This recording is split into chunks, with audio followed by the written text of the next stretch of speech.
Welcome, fellow golf lovers. My name is Jason Chambers, a PGA teaching professional located in San Juan Capistrano, California, and this is For the Love of Golf, a channel designed to lay out the foundations for you to build your game around for a lifetime of improvement and enjoyment.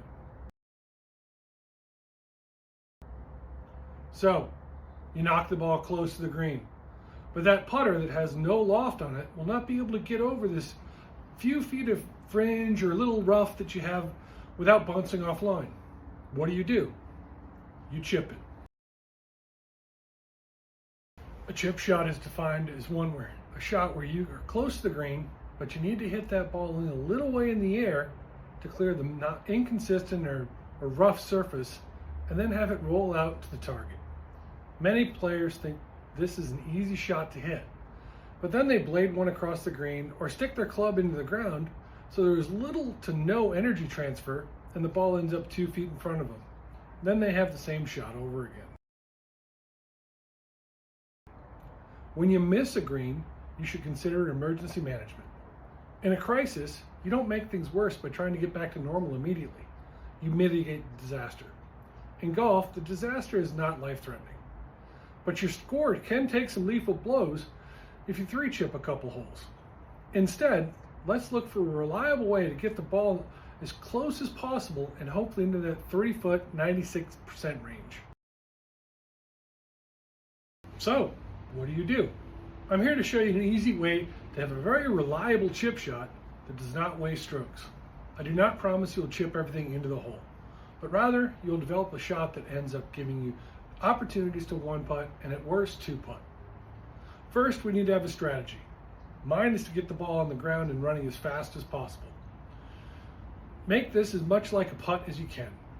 We just want to pop this ball into the green and let it roll out. How do you do this? Putting with loft.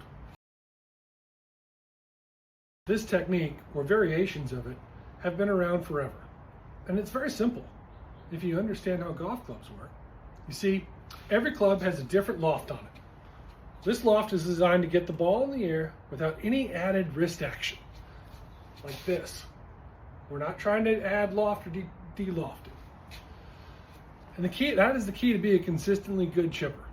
You have to have very little to no hand and wrist action, much like a putt. If you're going to putt, you don't come up here and do this. Or if you do, you're not very consistent. You come through and you make a stroke like this. Well, in chipping, it's a very similar stroke. Your goal is to bump into the back of the ball with just enough force to carry the inconsistent surface, your rough or your thick fringe, and have the ball land on the green and get into rolling mode ASAP. Think about these shots like they are putts. This is a way to understand how much effort to put in the shot as well as how much loft you want. Having your ball position just slightly forward of your back foot, hands ahead, just like is shown here. And as you take it back, you start to see that relationship doesn't change between the hands. When you get to this level, your hands and club are in the same position. Your weight hasn't moved, you haven't done anything differently. As you move down into it, again, that relationship stays the same. Your body stays leaning forward, your hands are still leading that club as they come in, and then when you come through, you can see that club never passes my hands all the way to the finish of this shot. That's how you become consistent. Personally, I like to use as little loft as possible. Make it as much like a putt as possible. Chipping with a 5 or 6 iron allows me to get the ball just popped over that and then rolling out, so I can predict that like I can predict a putt. If I have thicker rough or need the ball not to roll out as much, I start to use more loft. This pops the ball up, and then when it comes down, it lands softer and it has a lot less forward motion. And it won't roll as far. How do I know which club to use? Practice. I use the same technique with all the clubs and let the club be the difference. Do I always get the distance right? No, but that's the beauty of golf. You can execute exactly like you planned and realize you planned incorrectly. Then you learn for your next time. Just like when you miss a putt. That is part of the game. But if you constantly use the same technique, you will learn and get better much faster.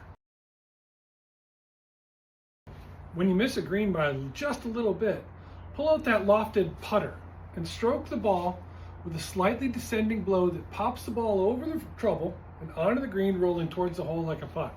I promise, if you use this technique consistently, your scores will improve. In the end, I want you to enjoy the game you love more. That is what my site is for, and that is what my mission is. So stay tuned for insights and instruction, and if you want, contact me for more individualized instruction. My contact information is in the links below. Let me help you love your game more.